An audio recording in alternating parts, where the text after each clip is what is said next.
आगे बढ़ते हैं। बेटा यहाँ तक हुआ था हमारा। हाँ, यहाँ से आगे बढ़ते हैं। Cash discount. ठीक है। अब आपको बताया बेटा, डिस्काउंट दो टाइप के होते हैं, trade discount and cash discount. हाँ, जनरली दो टाइप के होते हैं। ठीक है। तो ये जो कैश डिस्काउंट है बेटा, ये कैश डिस्काउंट हम हमारे कस्टमर को देते हैं। ठीक है। अगर वो हमारा पेमेंट या तो इमीडिएट कर रहा है, या तो या तो इमीडिएट कर रहा है, या तो जितना टाइम हमने उसको दिया था उससे पहले कर रहा है। ठीक है। सिंपल एग्जांपल लो बेटा। मान लो आपने आपकी कस्टमर को क्रेडिट सेल किया। ठीक है। और उसको 1 महीने का टाइम दिया। 1 महीने का टाइम दिया मतलब 1 महीने के बाद वो पेमेंट करेगा कस्टमर। आप उसको बोल रहे हो कि 20 डेज के अंदर अगर आप पेमेंट कर दोगे तो हम आपको 10% डिस्काउंट देंगे। राइट। तो अगर वो कस्टमर 10 डेज पहले अगर पेमेंट कर देता है ना, हमने उसको टाइम कितना दिया है बेटा, 1 मंथ का। और हमने ऑफर क्या दिया कि डिस्काउंट मिलेगा अगर आप 20 डेज में पेमेंट कर दो, मतलब 10 दिन पहले पेमेंट कर दो। तो अगर कस्टमर 10 दिन पहले पेमेंट कर देता है तो हम उसको कैश डिस्काउंट देंगे। राइट। तो कैश डिस्काउंट होता है अर्ली पेमेंट करने के लिए या इमीडिएट पेमेंट करने के लिए। ठीक है। ट्रेड डिस्काउंट जो होता है बेटा, वो हम लोग कस्टमर को देते हैं क्वांटिटी परचेस करने के लिए। ठीक है। अब बहुत बार होता है ना कि कस्टमर बोलता है हम ज्यादा यूनिट परचेस कर रहे हैं, है ना, आप हमको डिस्काउंट दो। राइट। मान लो कि जनरली हम एक यूनिट 100 रुपीज में बेचते हैं। ठीक है।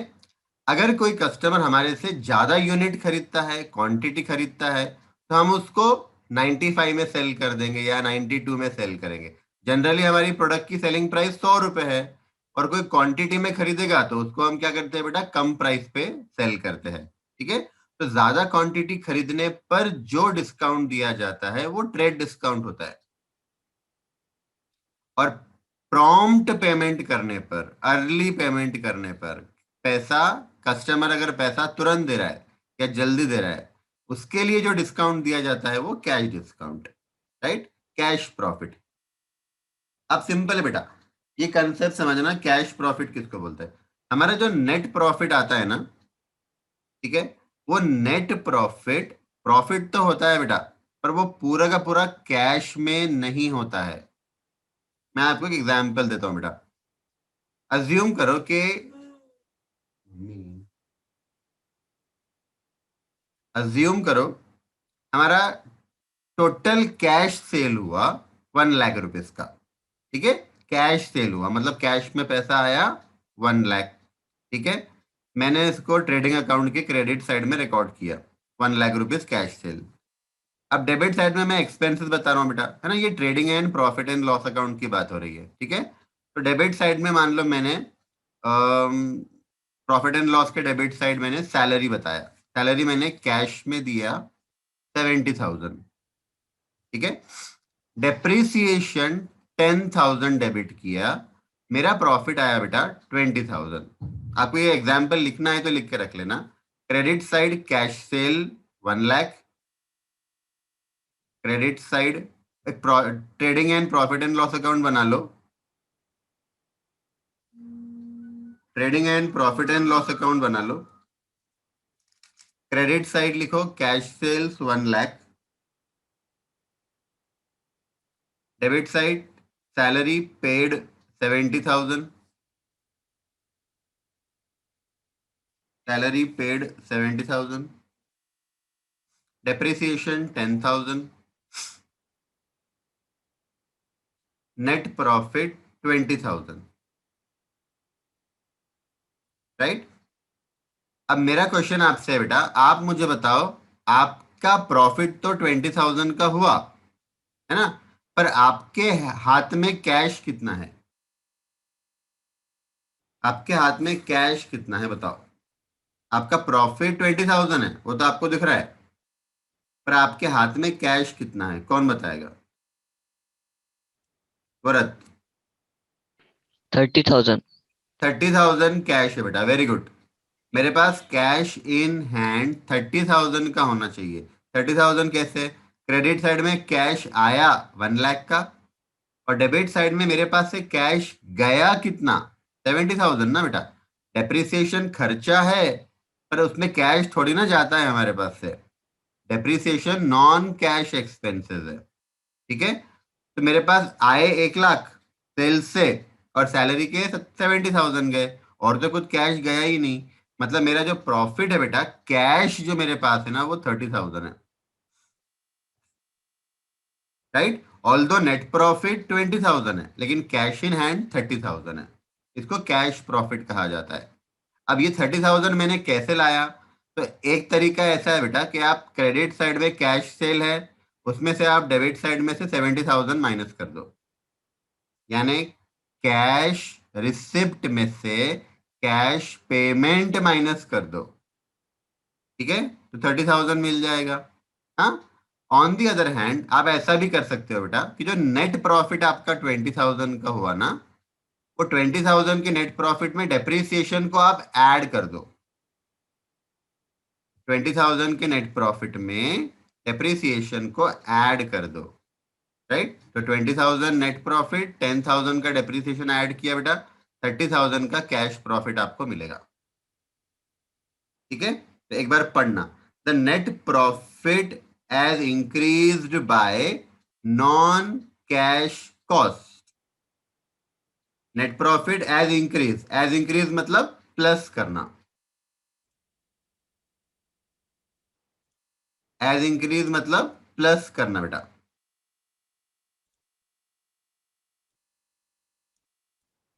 प्लस करना, ठीक है। तो नेट प्रॉफिट में अगर मैं नॉन कैश कॉस्ट मतलब डेप्रिसिएशन, एमोर्टाइजेशन, राइट, अगर मैं ये ऐड कर लूं, हाँ, तो मुझे जो अमाउंट मिलेगा बेटा, वो मेरा कैश प्रॉफिट रहेगा। हाँ सुफियान। सर सैलरी पेड, हाँ, अब सैलरी अपने को मिल रही कि अपन दे रहे? अपन ने दिया ना बेटा, अपने को सेल्स का पैसा मिला 1 लाख, हाँ, हमारे पास से कैश गया कितना, सैलरी का 70,000। 70,000 का। हाँ, तो हमारे पास कैश बचा कितना, 30,000। 30,000 बचा। तो 30,000 जो बचा वो अपना कैश प्रॉफिट है,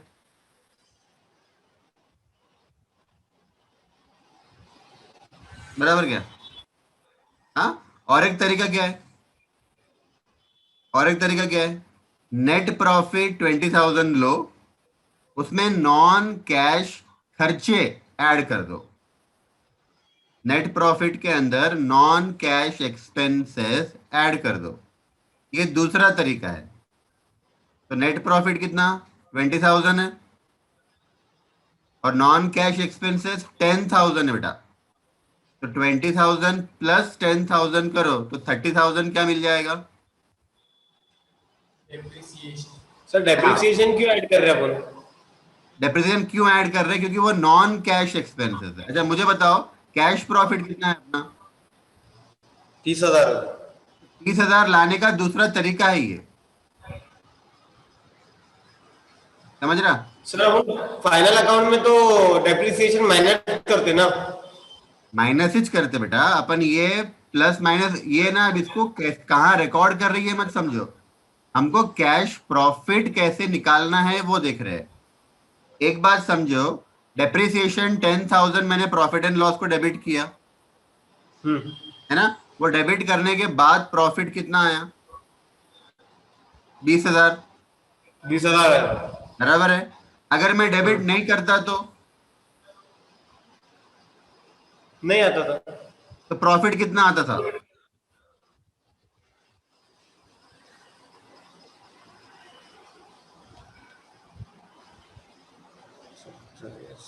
20,000 आता था।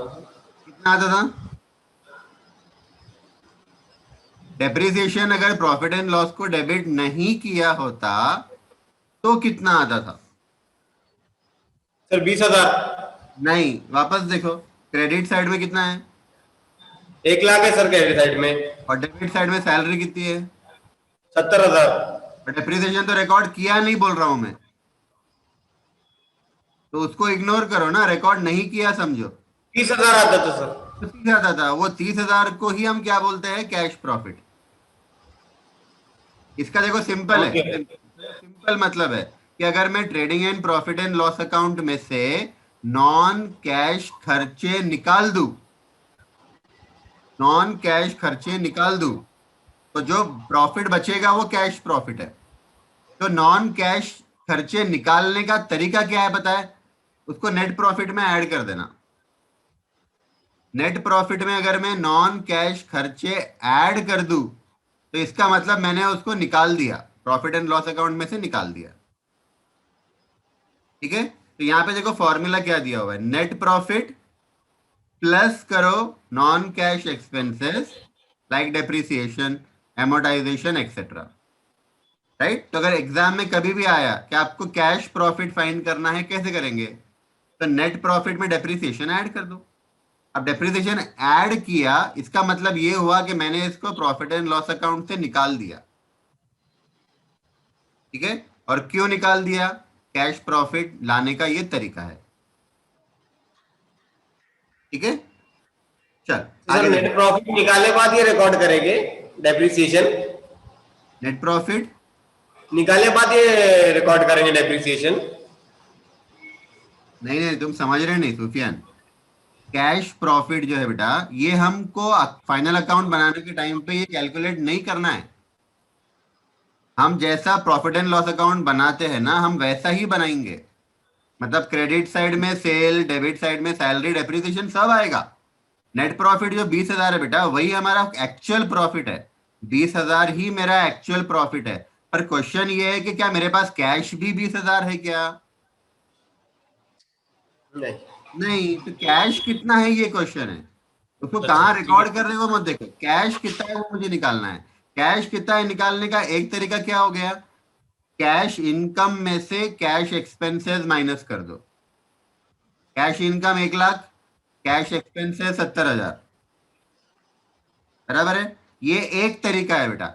दूसरा तरीका मेथड टू क्या है? नेट प्रॉफिट लो, उसमें डेप्रिसिएशन ऐड कर दो। ठीक है, तो क्या मिल जाएगा इससे? कैश है। Cash profit. Cash profit. Right, चलो नेक्स्ट, कैरिंग अमाउंट। मैंने बताया था बेटा आपको, कैरिंग अमाउंट कहा जाता है वो अमाउंट जो अमाउंट पे असेट को हम बैलेंस शीट में दिखाते हैं। राइट? इसका मैंने और नाम बताया था, इसको आप बुक वैल्यू भी बोल सकते हो। देखो,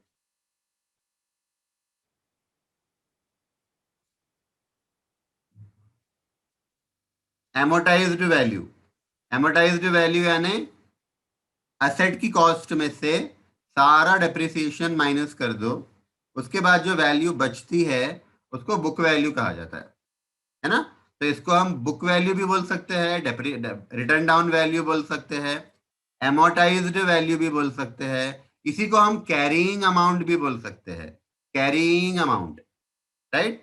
तो कैरिंग अमाउंट क्या है? कैरिंग अमाउंट का मतलब होता है वो अमाउंट जो अमाउंट पे असेट को मैं बैलेंस शीट में कैरी कर रहा हूं। कैरी करो मतलब दिखाओ।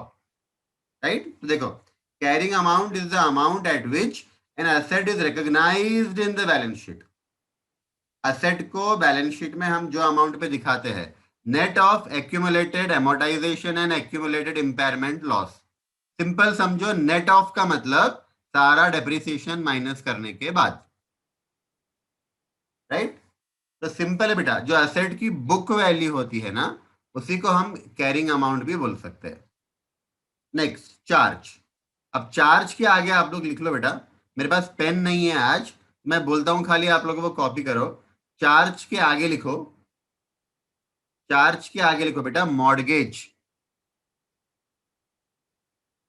चार्ज के आगे लिखो मॉर्गेज, MORTGAGE। राइट? और कॉमा डाल के हिंदी में एक वर्ड लिखो, गिरवी रखना।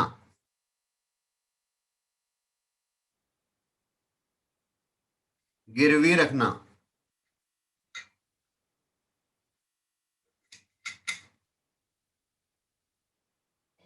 राइट?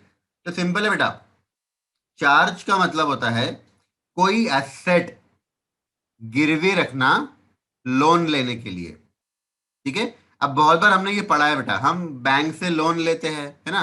तो बैंक बोलता है कि कुछ तो भी गिरवी रखो, ठीक है, राइट। अब जो गिरवी रखते हैं ना हम लोग, उसको सिक्योरिटी भी कहा जाता है, राइट। तो मान लो कि मुझे बैंक से लोन लेना है, बैंक बोल रहा है कि कोई एसेट आपका गिरवी रखो। हमने हमारा प्लांट गिरवी रख दिया, हमने हमारा प्लांट गिरवी रख दिया, राइट। तो उसको चार्ज कहा जाता है, ठीक है। और यहाँ पे जो दिया हुआ है वो थोड़ा सा टेक्निकल लैंग्वेज है, आप समझो क्या दिया हुआ है। An encumbrance, an encumbrance of an asset, right. Encumbrance का मतलब समझो गिरवी रखना, on an asset to secure an indebtedness. Indebtedness का मतलब लोन समझो, मतलब लोन लेने के लिए कोई एसेट को गिरवी रखना, राइट। उसको चार्ज क्रिएट करना बोलते हैं, चार्ज क्रिएट करना, ठीक है। अब जो ये चार्ज होता है, मतलब जो मॉर्गेज हम लोग करते हैं बेटा, वो दो टाइप का होता है। फिक्स्ड मॉर्गेज होता है, फ्लोटिंग मॉर्गेज होता है। फिक्स मॉर्गेज का मतलब हुआ कि मैंने मेरा कोई एक असेट, बेटा ध्यान से सुनना, फिक्स्ड मॉर्गेज का मतलब होता है कि मैंने मेरा कोई एक असेट पूरा का पूरा गिरवी रख दिया। जैसे मेरे पास प्लांट था, तो मैंने पूरा का पूरा प्लांट बैंक को दे दिया एज अ मॉर्गेज, कंप्लीट 100%। एक असेट 100% गिरवी रख देना, उसको बोलते हैं फिक्स चार्ज क्रिएट करना। फ्लोटिंग चार्ज का मतलब होता है बेटा बहुत सारे असेट्स का कुछ परसेंटेज गिरवी रखना। मैं फिर से बता रहा हूं, फ्लोटिंग असेट का मतलब होता है बहुत सारे असेट्स का मिलाकर कुछ परसेंटेज गिरवी रखना। फॉर एग्जाम्पल, मान लो बेटा मुझे बैंक से 10 लाख रुपए का लोन लेना है, ठीक है। अब बैंक बोल रहा है कि 10 लाख का मॉर्गेज रखो, 10 लाख का असेट गिरवी रखो।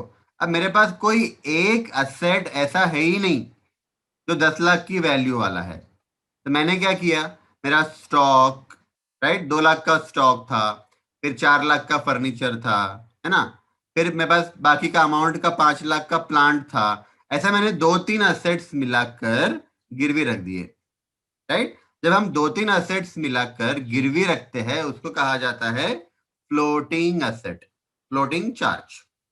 और एक ही एसेट कंप्लीटली अगर मैं गिरवी रख देता हूं उसको बोलते हैं बेटा फिक्स्ड चार्ज। आगे, चेक हमको मालूम है बेटा, है ना। चेक हम लोग, चेक जो है वो बिल ऑफ एक्सचेंज के जैसा होता है। इसको हम लोग किसी का पेमेंट करने के लिए यूज करते हैं, और कोई हमारा पेमेंट भी चेक से करता है, ठीक है। सिंपल है बेटा, ये हमको मालूम है।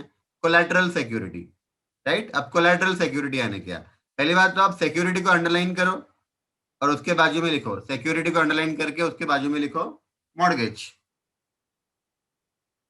Mortgage, right.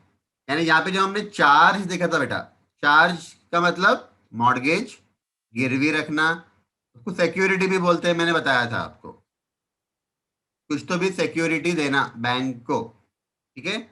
तो कोलैटरल सिक्योरिटी का मतलब होता है कि जो हमने असेट गिरवी रखा उसके अलावा एक्स्ट्रा और कोई असेट गिरवी रखना। फॉर एग्जाम्पल, ध्यान से सुनना बेटा, मान लो मुझे 10 लाख का बैंक से लोन चाहिए, राइट। 10 लाख का बैंक से लोन चाहिए और मैंने, मेरे पास प्लांट था 8 लाख रुपीज का, तो मैंने वो प्लांट बैंक को दे दिया, प्लांट बैंक के पास गिरवी रख दिया 8 लाख का। अब बैंक बोल रहा है यार हमने आपको लोन दिया 10 लाख का, पर आप गिरवी रख रहे हो प्लांट, 8 लाख की वैल्यू है उसकी, है ना, और वो वैल्यू भी कम होते जा रही है हर साल। तो आप हमको एडिशनल मॉर्गेज दो, राइट, एक्स्ट्रा मॉर्गेज, ठीक है। तो हमने हमारा कोई असेट और एक्स्ट्रा मॉर्गेज कर दिया बैंक को। मान लो कि हमारे पास 2 लाख का फर्नीचर पड़ा हुआ था, हमने वो भी बैंक को गिरवी रख दिया, ठीक है। तो एक्स्ट्रा जो मॉर्गेज हम देते हैं उसको कहा जाता है कोलैटरल सिक्योरिटी। एक्स्ट्रा मॉर्गेज करते हैं, मतलब ओरिजिनल हमने प्लांट तो मॉर्गेज किया है बेटा, उसके अलावा जो एक्स्ट्रा मॉर्गेज करते हैं उसको बोलते हैं collateral security. Security which is given in addition, क्या दिया है देखना, in addition to the principal security. Principal को अंडरलाइन करो, प्रिंसिपल मतलब ओरिजिनल सिक्योरिटी, ओरिजिनल मॉर्गेज, अपना ओरिजिनल मॉर्गेज प्लान था ना बेटा 8 लाख का, उसके अलावा जो असेट मैंने मॉर्गेज किया, हाँ, अगेंस्ट द सेम लाइबिलिटी और ऑब्लिगेशन, मतलब जो लोन हमने लिया था उसी लोन के लिए एक्स्ट्रा कुछ तो भी मॉर्गेज करना। ठीक है बेटा। अब ये अपना जो आईसीएआई है बेटा, वो जब बुक बनाता है ना, आईसीएआई जब अपनी बुक बनाता है ना, तो वो गूगल करता है, राइट, ये वर्ड का मीनिंग वहां से कॉपी करता है बेटा और अपने बुक में पेस्ट करता है। तो ये सारे डेफिनेशन गूगल बाबा के डेफिनेशन थे बेटा। ठीक है। इसको इतना सिंपल लैंग्वेज में बनाया जा सकता था जिसकी कोई हद नहीं है। हमारा आईसीआई समझता है कि सारे बच्चे इंग्लिश के टीचर्स है, इंग्लिश के एक्सपर्ट्स है ना, इंग्लैंड में पैदा हुए हैं वे सब सारे के सारे बच्चे हमारे। ठीक है। इतनी सिंपल लैंग्वेज में इसको कर सकते थे, इन्होंने पूरा एकदम टेक्निकल वर्ड डाल के रखे। ठीक है। इन्होंने समझना चाहिए कि 10th के बाद 11वीं 12वीं में आके बच्चा सीए फाउंडेशन करता है, ये आप सेल्फ पढ़ेंगे ना, आपको कुछ भी समझ में नहीं आएगा बेटा। ठीक है। तो थोड़ा इसके टेक्निकल वर्ड्स पे मत जाओ, उसका कंसेप्ट समझो। ठीक है। चलो देखो आगे, कॉस्ट ऑफ डिस्पोजल। अब डिस्पोजल को अंडरलाइन करो, वहां पे मीनिंग लिखो इसका, सेल करना, सेल करना। जैसे मैं बोल रहा हूं वैसे लिखो, डिस्पोजल को अंडरलाइन करो, वहां पे लिखो सेल करना, बेचना। ठीक है। कॉस्ट ऑफ डिस्पोजल का मतलब होता है, कॉस्ट मतलब खर्चा, डिस्पोजल मतलब सेल करना, तो कॉस्ट ऑफ डिस्पोजल का मतलब हुआ सेल करने का खर्चा, असेट को बेचने का खर्चा। सिंपल है बेटा। मान लो मेरे पास एक प्लांट है और मुझे वो प्लांट को बेचना है, तो प्लांट को बेचने के लिए जो खर्चा आएगा, हो सकता है कि आपको ब्रोकर को कमीशन देना पड़ेगा, हो सकता है न्यूज़पेपर में एडवर्टीजमेंट देना पड़ेगा, है ना, हो सकता है कस्टमर को ट्रांसपोर्टेशन चार्जेस हमको बेयर करना पड़ेगा और कस्टमर को डिलीवरी पहुंचानी पड़ेगी एसेट की। ठीक है। तो जो भी एसेट को बेचने का खर्चा होता है उसको कहा जाता है कॉस्ट ऑफ डिस्पोजल। नेक्स्ट, कॉन्टिंजेंसी। ठीक है। अब कॉन्टिंजेंसी क्या है बेटा, बहुत सिंपल है। कॉन्टिंजेंसी उसको कहा जाता है ऐसा सिचुएशन, ऐसी कोई कंडीशन, राइट, जिसका रिजल्ट हमको पता नहीं है और उसका रिजल्ट फ्यूचर अनसर्टन इवेंट पे डिपेंड करता है। वापस सुनना, कॉन्टिंजेंसी ऐसा सिचुएशन है जिसका आउटकम, आउटकम मतलब result, yes no, profit loss, हाँ हाँ या ना, ये रिजल्ट है, आउटकम है। कंडीशन जिसका आउटकम फ्यूचर पे डिपेंड करता है और वो भी फ्यूचर में अनसर्टन इवेंट पे डिपेंड करता है। एक सिंपल एग्जांपल लेते बेटा, मान लो कि किसी ने हम पे केस कर दिया, राइट, वो बोल रहा है कि 10 लाख रुपए हमने उसको देना है। मिस्टर एक्स ने हम पे केस कर दिया, वो हमको बोल रहा है कि हमने 10 लाख रुपए उसको देना है। अब कोर्ट में केस चल रहा है बेटा, कोर्ट में केस चल रहा है ना, वो 10 लाख रुपया मेरे लिए कॉन्टिंजेंट लाइबिलिटी है, उसको आप कॉन्टिंजेंसी बोल सकते हो, राइट। और बेटर वर्ड बताऊं तो मेरे लिए कॉन्टिंजेंट, देखो आगे आएगा, कॉन्टिंजेंट लाइबिलिटी, है ना।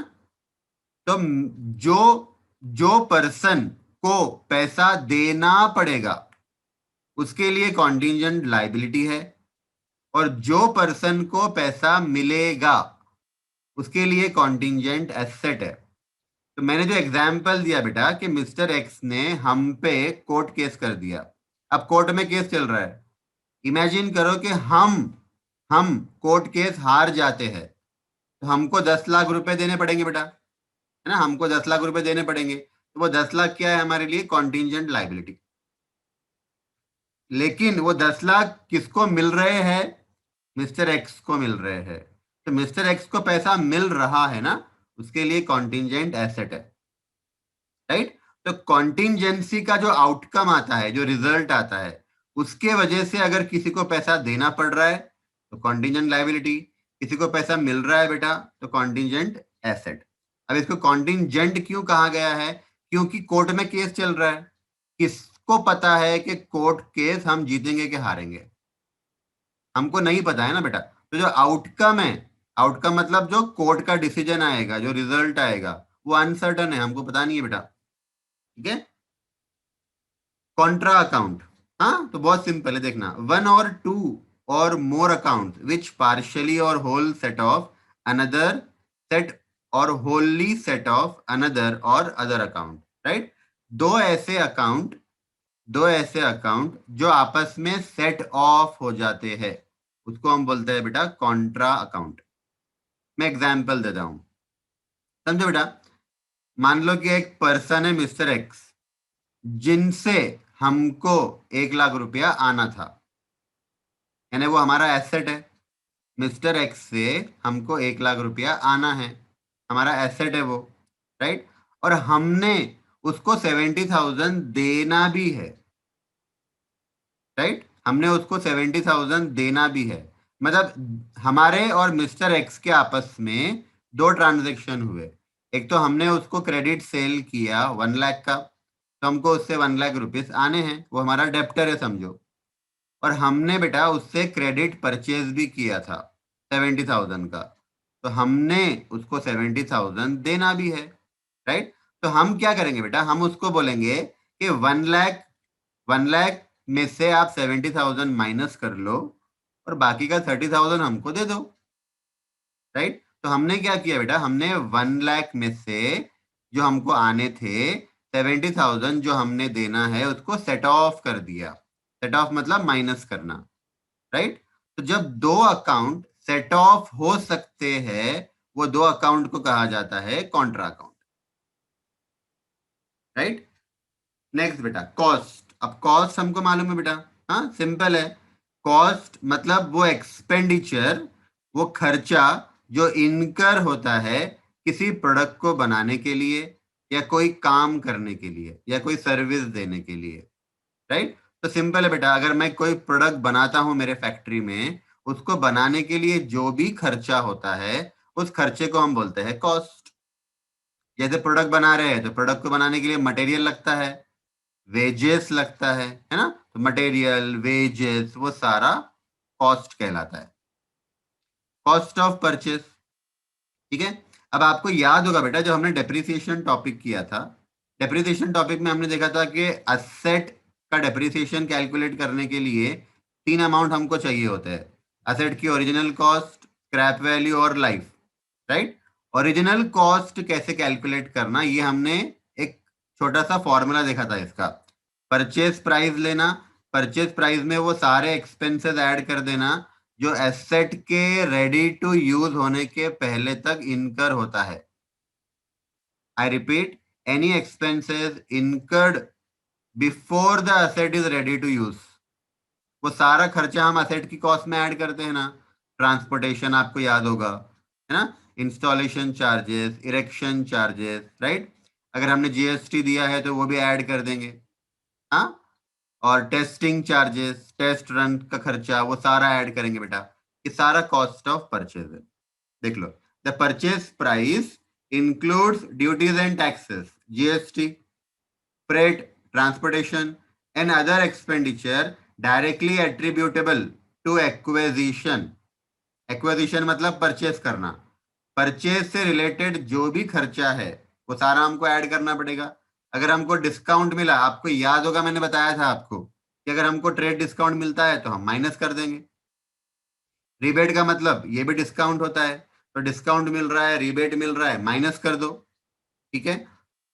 ड्यूटी ड्रॉबैक, आपको याद होगा मैंने बताया था बेटा कि अगर जीएसटी का हमको क्रेडिट मिल रहा है, हमने एसेट खरीदने के लिए जीएसटी दिया और वो जीएसटी हमको वापस मिलने वाला है, राइट। क्रेडिट मिला है हमको उसका, तो उसको बोलते हैं ड्यूटी ड्रॉबैक। ड्यूटी का मतलब टैक्स, ड्यूटी का मतलब टैक्स, जीएसटी समझो। ड्रॉबैक का मतलब रिफंड, रिफंड। तो जीएसटी का रिफंड मिल रहा है, जीएसटी का क्रेडिट मिला, तो मैंने आपको बताया था अगर जीएसटी का क्रेडिट मिला, रिफंड मिलने वाला है, तो हम माइनस कर देते हैं जीएसटी। मतलब अगर पहले ऐड कर दिया है तो माइनस कर दो। ठीक है। एंड सब्सिडी, गवर्नमेंट से अगर कुछ सब्सिडी मिलती है, ग्रांट मिलता है, तो ये भी माइनस कर दो, राइट। मतलब क्या क्या ऐड कर रहे हैं बेटा हम लोग, असेट रेडी टू यूज हुआ तब तक का सारा खर्चा ऐड करो, और माइनस क्या करना, ट्रेड डिस्काउंट माइनस करो, ड्यूटी का ड्रॉबैक मिल रहा है माइनस कर दो, और अगर गवर्नमेंट से सब्सिडी मिल रही है, ग्रांट मिल रहा है, ये भी माइनस कर दो। क्यों माइनस कर रहे हैं? क्योंकि हमारा खर्चा कम हो रहा है। ठीक है, आगे कॉस्ट ऑफ गुड्स सोल्ड। हाँ, अब बहुत सिंपल है बेटा। कॉस्ट ऑफ गुड्स सोल्ड देखो नाम से मालूम पड़ता है, कॉस्ट यानी खर्चा। किसका खर्चा? Of goods sold. हाँ, तो जो गुड्स हमने सेल किए, राइट, उसका खर्चा। जो गुड्स हमने सेल किए बेटा, उसका खर्चा। ठीक है, देखो the cost of goods sold during an accounting period in manufacturing operation. ठीक है, इट इंक्लूड्स क्या क्या आएगा? कॉस्ट ऑफ मटेरियल आएगा, है ना, लेबर आएगा, फैक्ट्री ओवरहेड्स आएगा, राइट। आगे देखना, selling and administration expenses are normally excluded. मतलब हम लोग selling and administration expenses include नहीं करेंगे, राइट। तो आप लोग एक काम करना बेटा, आप लोग कॉस्ट ऑफ गुड्स सोल्ड के आगे इक्वल टू डालो यहाँ पे, और यहां लिख लेना material cost. Material cost plus labour, material cost plus labour plus factory overhead. Material cost plus labour plus factory overhead, right. ये तीनों खर्चे अगर ऐड कर देते हैं बेटा, तो हमको मिल जाता है cost of goods sold. Simple है, जो हमने गुड्स बेचे, तो वो गुड्स को बेचने के लिए पहले हमने बनाए होंगे, प्रोडक्शन किया होगा बेटा। तो प्रोडक्शन करने के लिए कौन सा खर्चा आया होगा? मटेरियल लगा होगा, लेबर लगा होगा, फैक्ट्री के दूसरे खर्चे लगे होंगे। फैक्ट्री ओवरहेड्स मतलब इसमें पावर आ गया, राइट, डेप्रिसिएशन आ गया मशीनरी का, फैक्ट्री का रेंट आ गया बेटा। हाँ, ये सारा हमको ऐड करना पड़ेगा। ठीक है, कन्वर्जन कॉस्ट। हाँ, कन्वर्जन, अब इसमें बेटा, अब देखो कैसी गलती है देखो बेटा इंस्टीट्यूट की। अब इंस्टीट्यूट ने अगर ये बनाया है तो उसने सोचना चाहिए था कि इसमें ऐसे ऐसे वर्ड्स है कि जो आपको फाउंडेशन में काम में नहीं आने वाले। इसमें बहुत सारे ऐसे वर्ड्स है बेटा जो आपको इंटर में काम में आएंगे। ठीक है, अभी कन्वर्जन कॉस्ट है, कोई काम ही नहीं है कन्वर्जन कॉस्ट का यहाँ पे आपका। ठीक है, चलो अब दिया है, मैं आपको एक्सप्लेन करता हूँ बेटा। कन्वर्जन कॉस्ट का मतलब, कन्वर्जन कॉस्ट कन्वर्ट करना है, राइट। कन्वर्ट करना है, क्या कन्वर्ट करना है? तो मेरे पास रॉ मटेरियल है, मेरे पास रॉ मटेरियल है बेटा, मुझे इसको कन्वर्ट करना है टू फिनिश गुड, राइट। आपके पास कच्चा माल है, आपको उसको फिनिश गुड में कन्वर्ट करना है। मेरा आपसे क्वेश्चन है बेटा, मान लो कि आपकी एक फैक्ट्री है जिसमें आप फर्नीचर बनाते हो, राइट। और फर्नीचर में आप क्या बनाते हो? चेयर बनाते हो, लकड़ी का चेयर बनाते हो। ठीक है, अब आपके पास रॉ मटेरियल क्या है? लकड़ी है, ठीक है, वुड है। अब आपके पास जो वुड है बेटा, आप वुड को अगर चेयर में कन्वर्ट करते हो ना, चेयर आपका फिनिश गुड है ना। वुड आपका रॉ मटेरियल है, वुड को आप फिनिश गुड में कन्वर्ट कर रहे हो, तो कन्वर्ट करने का जो खर्चा है उसको कन्वर्जन कॉस्ट कहा जाता है। ठीक है, आपसे मेरा क्वेश्चन है, आप मुझे बताना कि कौन सा खर्चा आपको लगेगा रॉ मटेरियल को फिनिश गुड में कन्वर्ट करने के लिए। मुझे रॉ मटेरियल को फिनिश गुड में कन्वर्ट करना है। रॉ मटेरियल लकड़ी मेरे पास पहले से है, मुझे इसको फिनिश गुड में कन्वर्ट करना है।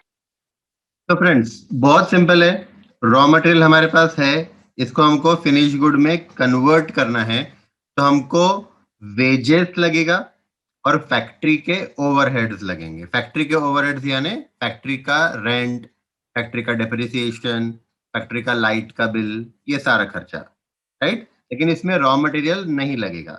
हाँ, तो कन्वर्जन कॉस्ट में क्या क्या आएगा बेटा? कन्वर्जन कॉस्ट में आएगा वेजेस और फैक्ट्री ओवरहेड्स, के दोनों मिलाकर बनता है कन्वर्जन कॉस्ट। नेक्स्ट देखना बेटा, कन्वर्टिबल डिवेंचर्स।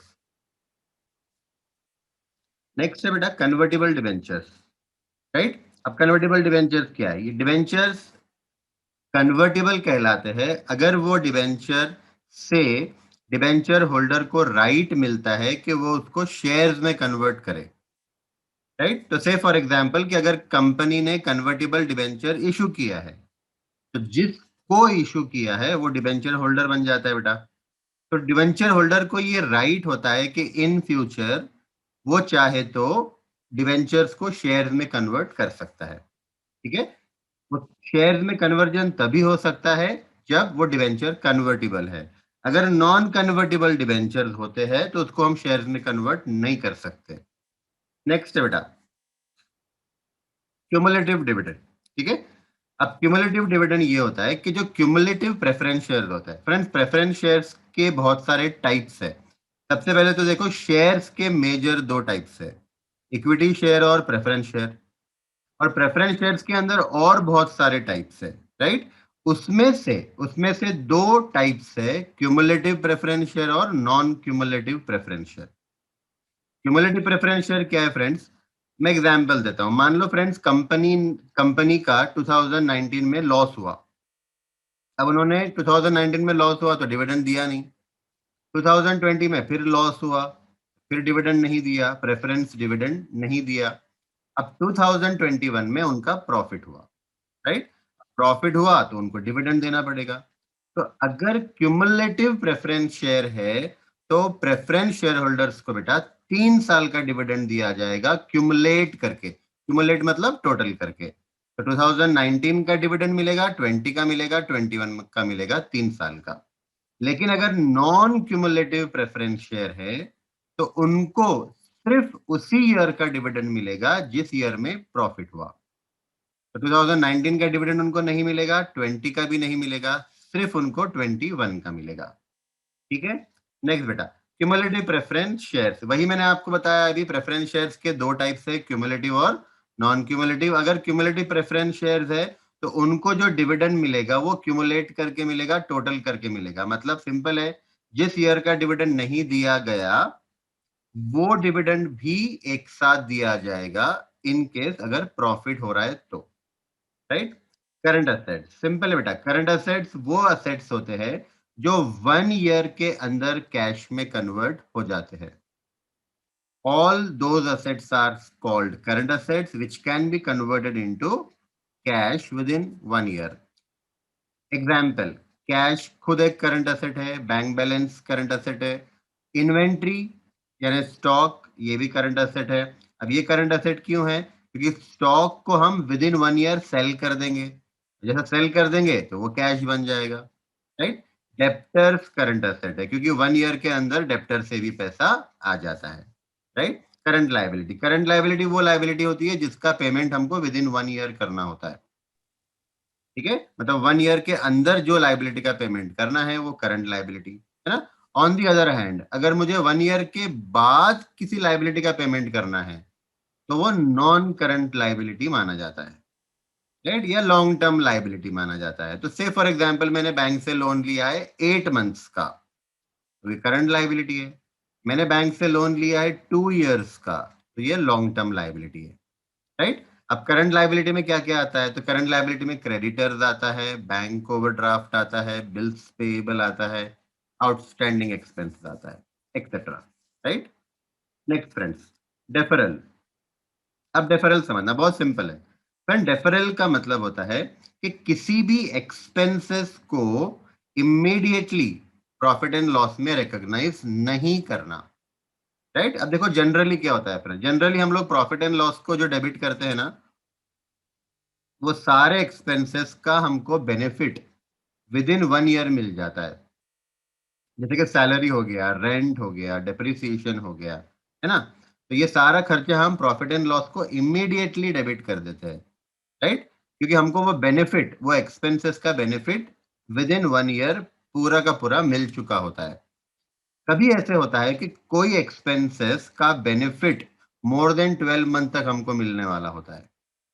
से फॉर एग्जाम्पल कि हमने एक बड़ा एडवर्टीजमेंट किया है, राइट, और वो एडवर्टीजमेंट का हमको बेनिफिट 2-3 ईयर्स तक मिलने वाला है।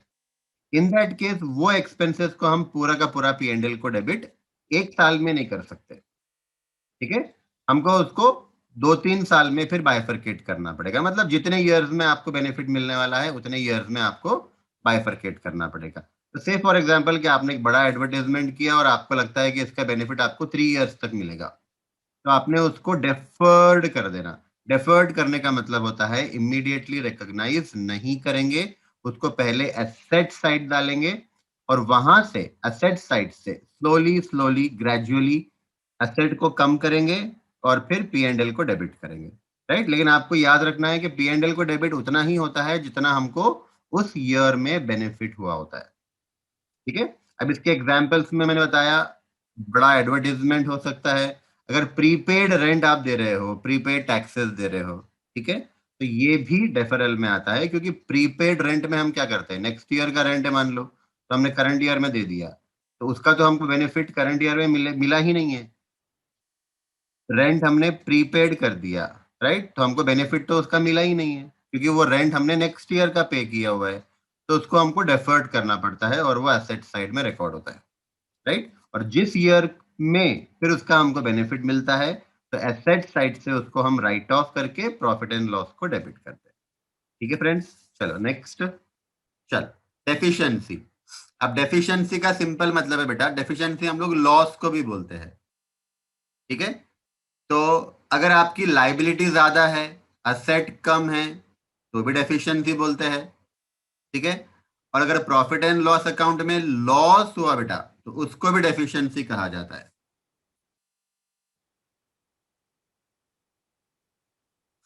वैष्णवी, सर फिक्सटिशियस असेट्स मतलब डेफरल आएगा क्या? नहीं बेटा, देखो फिक्टिशियस एसेट्स जो है ना, ये अलग कैटेगरी है। ये ये वो खर्चे होते हैं बेटा, ये वो खर्चे होते हैं जो हमारे कंपनी स्टार्ट होने के, बिजनेस स्टार्ट होने के पहले के खर्चे हैं, ठीक है। तो इसके अंदर ये सारे के सारे डेफर्ड नहीं है बेटा, ये सारे के सारे डेफर्ड नहीं है, इसके अंदर एडवर्टाइजमेंट भी आएगा जो कि डेफर्ड होता है। मतलब फिक्टिशियस एसेट सारे के सारे डेफर्ड एक्सपेंसेस नहीं होते हैं, उसके अंदर कुछ एक्सपेंसेस डेफर्ड होते हैं, ठीक है। समझ रहे बेटा वैष्णवी? देखो एक एक सिंपल सिंपल चीज बताऊं क्या, आपका कोई खर्चा हुआ, राइट, आपने उसको उसी समय P&L को डेबिट नहीं किया और एसेट में डाल दिया, यानी आपने वो खर्चे को डेफर्ड कर दिया, समझा। एग्जाम्पल देता हूं, मान लो बेटा मैंने एम्प्लॉय को सैलरी दिया और सैलरी मैंने P&L को डेबिट कर दिया पूरा का पूरा, तो ये मैंने डेफर्ड नहीं किया, ये इमीडिएट हो गया ना।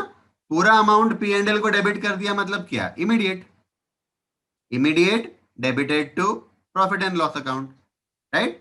दूसरा एग्जांपल, मैंने सैलरी दिया 2 साल की, मैंने एम्प्लॉय को 2 साल की सैलरी दिया, तो क्या मैं पूरा का पूरा P&L को डेबिट कर सकता हूं क्या?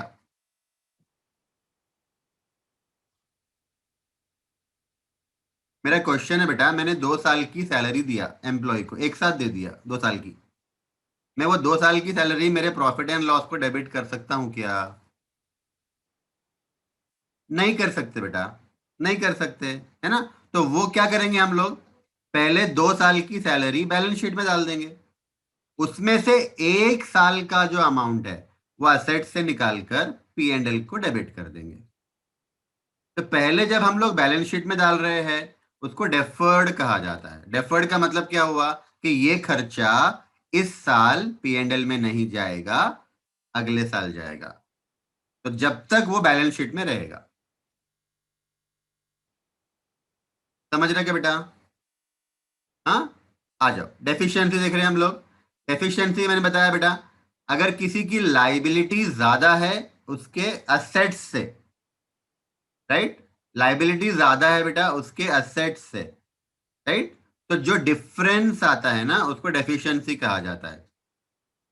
जैसे समझो बेटा, लाइबिलिटी मेरी 1 लाख है और असेट मेरा 80,000 है, राइट, तो वो 20,000 जो एक्स्ट्रा लाइबिलिटी है उसको डेफिशिएंसी बोलेंगे, right. The debit balance in the profit and loss account, debit balance का मतलब अंडरलाइन करो बेटा, डेबिट बैलेंस मतलब लॉस, डेबिट बैलेंस को अंडरलाइन करो, वहां लिखो लॉस। तो जो लॉस होता है ना, वो लॉस को भी हम डेफिशिएंसी बोलते हैं, ठीक है। अगला अमाउंट देखो बेटा, डेफिसिट। डेफिसिट के आगे आप डैश डाल के लिख लो लॉस। लॉस का दूसरा नाम है डेफिसिट। अब डेफिसिट और डेफिशिएंसी दोनों सेम है बेटा। डेफिशिएंसी का मतलब भी लॉस होता है, डेफिसिट का मतलब भी लॉस होता है, राइट। आगे डिप्लीशन, ठीक है। अब आपको याद होगा डेप्रिसिएशन टॉपिक में हमने देखा था कि कुछ वेस्टिंग असेट्स होते हैं, coal mine, oil well, right. और उसका जब डेप्रिसिएशन होता है बेटा तो उसको डिप्लीशन कहा जाता है। तो depletion is a depreciation of wasting assets, right. ये हमने किया है बेटा ऑलरेडी। डेप्रिसिएशन ये भी हमने किया हुआ है, right. Depreciation is a reduction in value of depreciable asset due to wear and tear, consumption, है ना। मैंने आपको लिखा कर दिया था, ठीक है। तो ये अपना हुआ है बेटा। कैसे कैलकुलेट करना है इसको, तो असेट की कॉस्ट यूज करना है, लाइफ यूज करना है और स्क्रैप वैल्यू, ये तीन अमाउंट यूज करके बेटा हम लोग डेप्रिसिएशन ला सकते हैं, ठीक है। वही सब दिया हुआ है, ये हमारा हुआ है। डेप्रिसिएबल अमाउंट यहाँ पे आप डैश डाल के लिखो, ये भी मैंने कराया था बेटा। डेप्रिसिएबल अमाउंट यानी आप लोग यहाँ पर इज इक्वल टू डाल के लिख लो, कॉस्ट माइनस स्क्रैप वैल्यू। आपको याद होगा मैंने बताया था बेटा, कॉस्ट माइनस स्क्रैप वैल्यू करने से जो बैलेंस अमाउंट बचता है ना, वो डेप्रिसिएबल अमाउंट है, ठीक है। तो डेप्रिसिएबल अमाउंट मतलब वो अमाउंट जितना डेप्रिसिएशन होगा असेट की पूरी लाइफ में, असेट की पूरी लाइफ में जितना डेप्रिसिएशन होगा, टोटल डेप्रिसिएशन को बोलते हैं बेटा डेप्रिसिएबल अमाउंट। और ये कैसे आता है, कॉस्ट माइनस स्क्रैप वैल्यू करके, ये हमने ऑलरेडी किया हुआ है, ठीक है। उसके बाद depreciable amount, sorry depreciable asset, right. तो बेटा ये भी मैंने कराया था आपको। आपको पता होगा जब हमने फर्स्ट टॉपिक किया था डेप्रिसिएशन, तब मैंने बताया था कि डेप्रिसिएबल असेट्स वो असेट्स होते हैं जिस पे डेप्रिसिएशन किया जाता है, जिसका डेप्रिसिएशन किया जाता है। अब लैंड का डेप्रिसिएशन नहीं होता है, राइट। तो लैंड नॉन डेप्रिसिएबल असेट है। प्लांट एंड मशीनरी का डेप्रिसिएशन होता है बेटा, तो वो डेप्रिसिएबल असेट है। हाँ, डेप्रिसिएबल असेट होने के लिए कंडीशन क्या है, एक तो and are expected to be use during more than one accounting period. मैंने आपको ये भी लिखा कर दिया था कि हम वो असेट को एक साल से ज्यादा समय तक यूज करेंगे। दूसरा, उसकी लाइफ लिमिटेड होना चाहिए। कंडीशन नंबर 2 क्या है बेटा, उसकी लाइफ लिमिटेड होना चाहिए, मतलब 5 साल, 10 साल, 20 साल होना चाहिए। अनलिमिटेड लाइफ अगर है तो डेप्रिसिएशन नहीं निकलता है।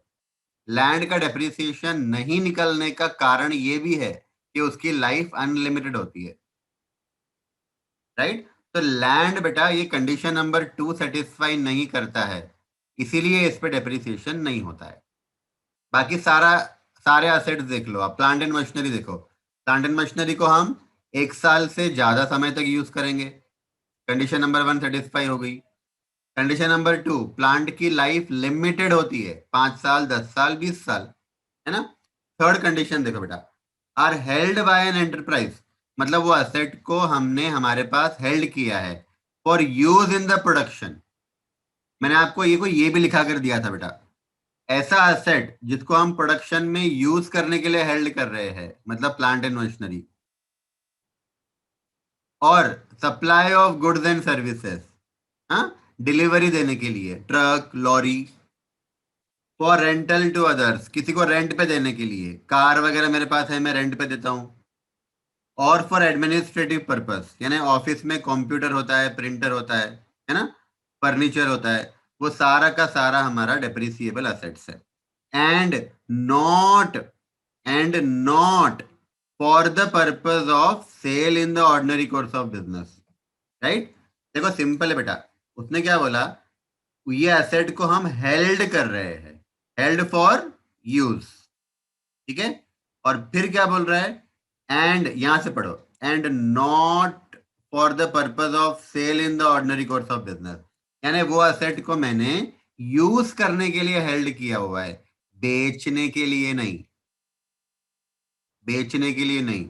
अगर आपने प्लांट अगर आपने प्लांट बेचने के लिए होल्ड किया हुआ है तो वो तो आपका गुड्स बन गया ना, वो तो आपका गुड्स बन गया, तो वो डेप्रिसिएबल असेट नहीं है। अगर प्लांट आपके पास है जिसको आप यूज करने वाले हो प्रोडक्शन के लिए, रेंट पे देने के लिए, हाँ, तो फिर वो आपका डेप्रिसिएबल असेट है, right. Depreciation method, any method of calculating depreciation for an accounting period, right. अब बहुत सारे मेथड हमने देखे बेटा, स्ट्रेट लाइन, रिड्यूसिंग बैलेंस। हाँ साक्षी,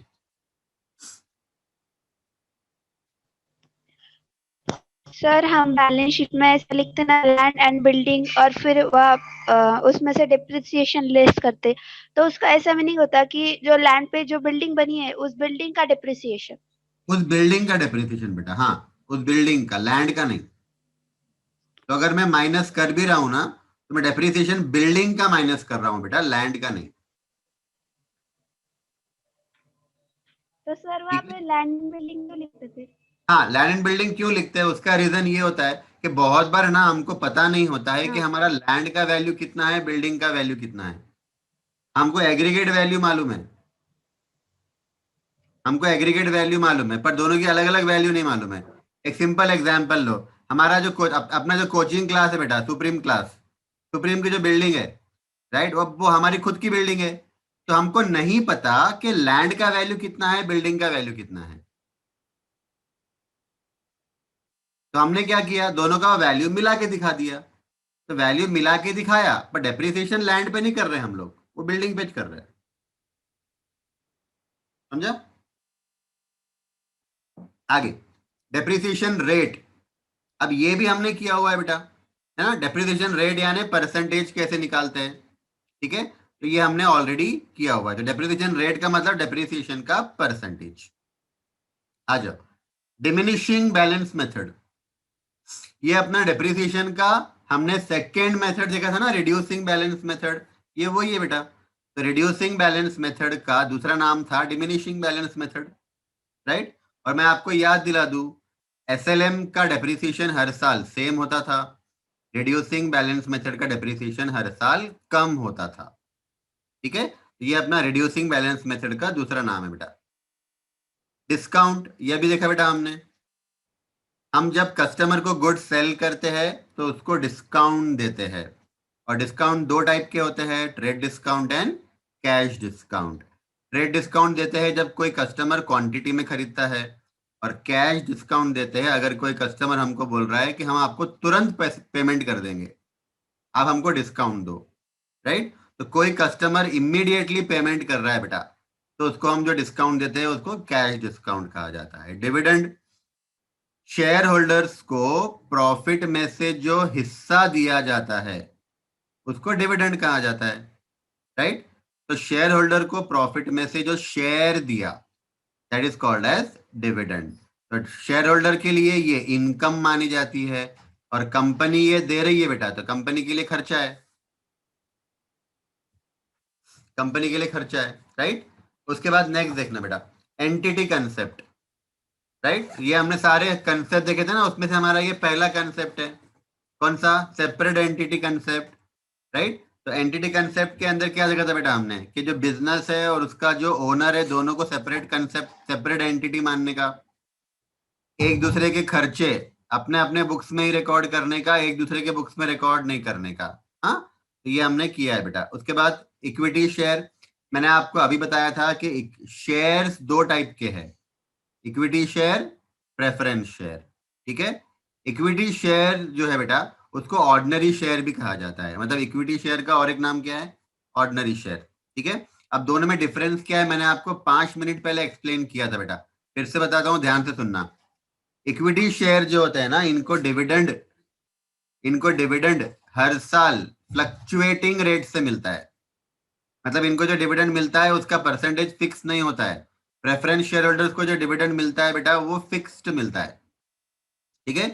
दोनों में डिफरेंस और एक है कि जो प्रेफरेंस शेयर होल्डर्स है बेटा, उसमें देखो प्रेफरेंस वर्ड आता है, प्रेफरेंस वर्ड का मतलब होता है कि इनको प्रायोरिटी मिलती है, मतलब इनको जो डिविडेंड दिया जाता है ना वो इक्विटी शेयर होल्डर से पहले दिया जाता है। मतलब अगर डिविडेंड देना है ना कंपनी को, तो सबसे पहले किसको देंगे बेटा? सबसे पहले डिविडेंड देंगे प्रेफरेंस शेयर होल्डर्स को।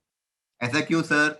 बेटा उनके नाम में ही प्रेफरेंस है, प्रेफरेंस, प्रायोरिटी, तो पहले डिविडेंड उनको मिलेगा, उसके बाद अगर प्रॉफिट बचेगा तो इक्विटी शेयर होल्डर्स को डिविडेंड मिलेगा। ठीक है, आ जाओ एक्सचेंज डिफरेंस। ठीक है, अब एक्सचेंज डिफरेंस क्या है बेटा? तो बहुत सिंपल है, आप समझना। देखो होता क्या है बेटा, अब देखो ये भी है ना फाउंडेशन में, ये आना ही नहीं चाहिए। ठीक है, हमारे कोई काम का नहीं है बेटा, आपको कोई भी सब्जेक्ट में, ये अकाउंट्स में तो काम में ही नहीं आएगा, किसी और सब्जेक्ट में भी काम में नहीं आएगा। ठीक है, ये आपको इंटर में और फाइनल में काम में आने वाला है, हाँ, पर फिर भी समझ लो। ठीक है, एक्सचेंज डिफरेंस बोलते हैं बेटा, समझो कि मैंने मैंने बेटा कोई असेट खरीदा अमेरिका से। ठीक है, अब ध्यान से सुनना बेटा, मैंने कोई असेट खरीदा अमेरिका से, और मैंने वो असेट खरीदा $1000 में, $1000 में, राइट? तो मुझे उसका पेमेंट करना पड़ेगा डॉलर में, $1000 पेमेंट करना पड़ेगा, है ना? अब डॉलर तो हमारे पास होता नहीं है, हमारे पास तो रुपया है बेटा इंडिया में, डॉलर तो है ही नहीं हमारे पास, पर पेमेंट तो डॉलर में करना पड़ेगा ना। मशीनरी आपने अमेरिका से परचेज की है, राइट? तो अब हम वो $1000 कहाँ से लाएंगे बेटा? तो हम हमारे बैंक में जाएंगे, राइट? बहुत सारी बैंक है बेटा जो डॉलर बेचती है आरबीआई के परमिशन से। ठीक है, तो मान लो कि हमारी एचडीएफसी बैंक है, हम एचडीएफसी बैंक में जाते हैं, हम बोलते हैं हमको $1000 चाहिए, राइट? तो वो $1000 आपको एचडीएफसी बैंक सेल करेगा, है ना? आपको $1000 खरीदना है एचडीएफसी बैंक से, राइट? तो जिस प्राइस पे वो डॉलर आपको सेल किया गया उसको एक्सचेंज रेट कहा जाता है, डॉलर का एक्सचेंज रेट, राइट? तो मान लो बेटा एचडीएफसी बैंक बोल रहा है कि $1 हम आपको 75 रुपीज से देंगे, $1 75 से देंगे। तो अब हुआ क्या, समझो बेटा, 75 रुपीज से $1 मैंने एचडीएफसी बैंक से खरीदा, ठीक है, खरीदा, और मैंने मेरे सप्लायर को दे दिया, सप्लायर को मैंने $1000 दे दिया।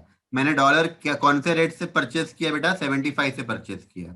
हाँ, अब कंसेप्ट समझना मैं क्या बता रहा हूं। जिस दिन मैंने वो प्लांट अमेरिका से परचेस किया था उस दिन डॉलर का रेट 70 था, उस दिन $1 का रेट 70 था। अब जब मुझे पेमेंट करना था सप्लायर को, पेमेंट के दिन डॉलर का रेट हो गया 75। जिस दिन हमने प्लांट परचेस किया था बेटा, उस दिन मान लो 1 जनवरी को प्लांट परचेस किया था, तो 1 जनवरी को डॉलर का रेट 70 रुपीज था एक्सचेंज रेट, और हमको 3 महीने के बाद पेमेंट करना था सप्लायर का। 3 महीने के बाद जब पेमेंट करने का डे आया तब डॉलर महंगा हो गया, डॉलर का रेट 75 हो गया बेटा, राइट?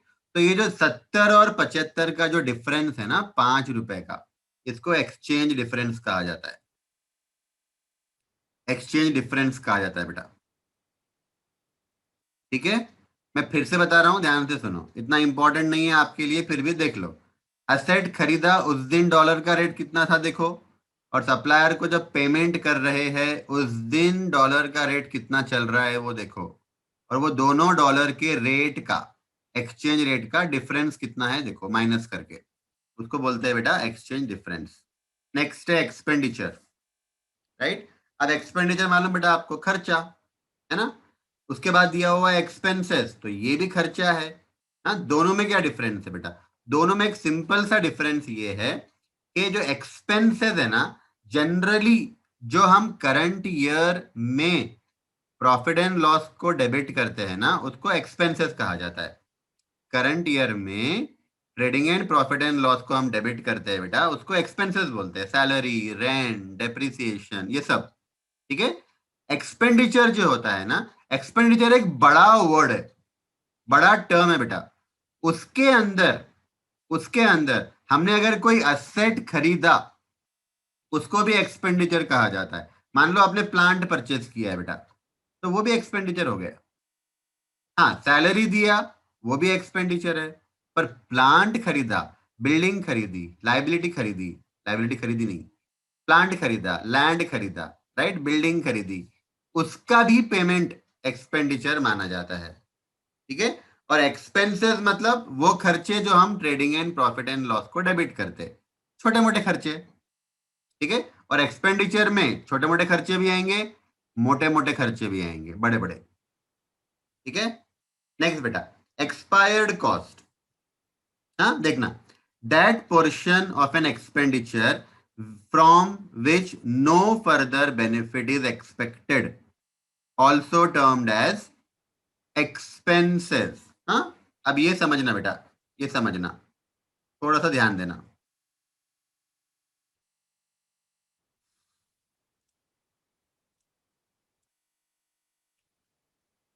सपोज बेटा, मान लो यहां पे 31 दिसंबर आ गया और हमने यहां पे हमारा बुक्स ऑफ अकाउंट्स क्लोज कर दिया, यानी हमारा ये ईयर एंड हो गया, अकाउंटिंग का ईयर एंड होगा बेटा 31 दिसंबर को। ठीक है। अब समझना बेटा, मैंने 30 जून को हमारे प्लांट एंड मशीनरी का इंश्योरेंस करवाया, राइट। अब इंश्योरेंस जो होता है बेटा वो 1 साल का होता है ना। तो 30 जून से अगले 30 जून तक, ये 1 साल तक मेरा इंश्योरेंस वैलिड रहेगा। ठीक है। 30 जून से 30 जून बेटा, 1 साल तक हमारा वो इंश्योरेंस वैलिड रहेगा। हाँ। तो आप समझो बेटा, जिस दिन मैंने इंश्योरेंस करवाया उस दिन से तो मेरे ईयर एंड तक 6 महीने हो रहे, राइट। और ईयर एंड से अगले 30 जून तक ये भी 6 महीने हो रहा है बेटा। ठीक है। तो समझना, जो जो टाइम हमारे करंट ईयर में आ रहा है,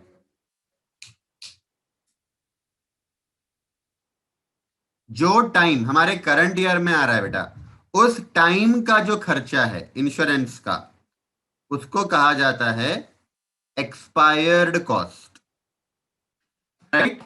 बेटा मैं एग्जांपल बता रहा था कि हमने इंश्योरेंस प्रीमियम 1,20,000 का दिया, राइट। तो ये तो हमने 12 महीने का दिया। अब ये 1,20,000 12 महीने का इंश्योरेंस प्रीमियम है, तो 6 महीने का 60,000 हो जाएगा बेटा, राइट। तो 6 महीने का जो 60,000 है, कौन से 6 महीने का, जो 6 महीने हमारे करंट ईयर में आ रहे हैं, वो वो 6 महीने का जो 60,000 है बेटा, उसको एक्सपायर्ड कॉस्ट बोलते हैं।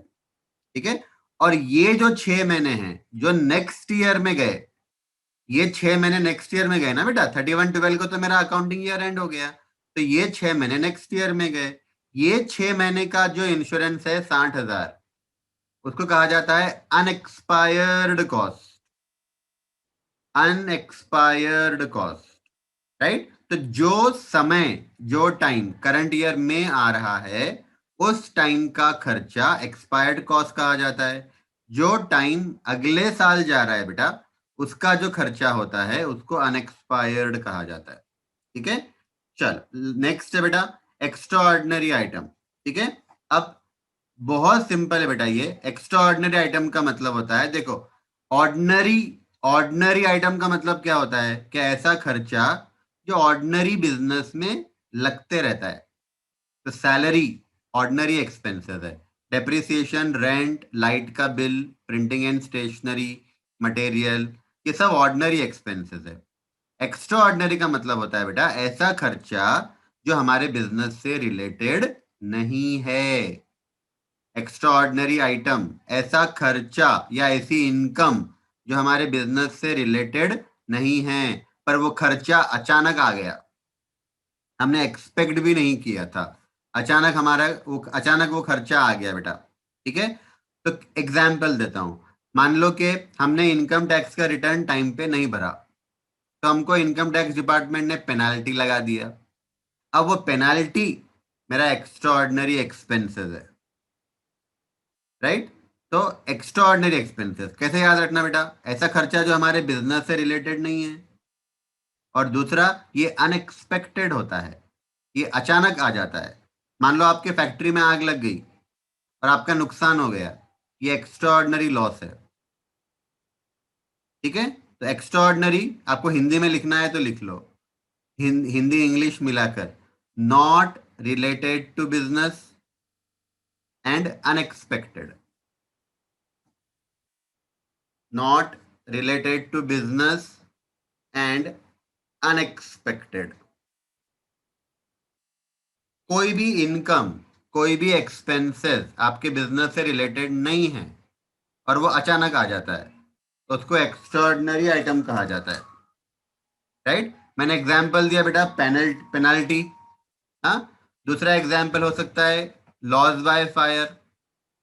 ठीक है, या आपको फाइन लग गई है ना, किसी ने आपको फाइन लगा दिया, आपने कॉन्ट्रैक्ट तोड़ दिया, तो कॉन्ट्रैक्ट तोड़ने की वजह से आपको उसको पेनाल्टी भरनी पड़ी। ठीक है, तो ये भी हो सकता है बेटा। राइट, ये सारे एक्स्ट्राऑर्डिनरी आइटम्स है। तो हमारा ई तक हो गया। ठीक है, एफ से बेटा हम लोग कल क्लास में देखेंगे। ठीक है, तो और कोई डाउट्स भी है बेटा, तो डाउट्स भी हम लोग कल ही क्लास में देखेंगे। हाँ, चलो बेटा एंड करते हैं।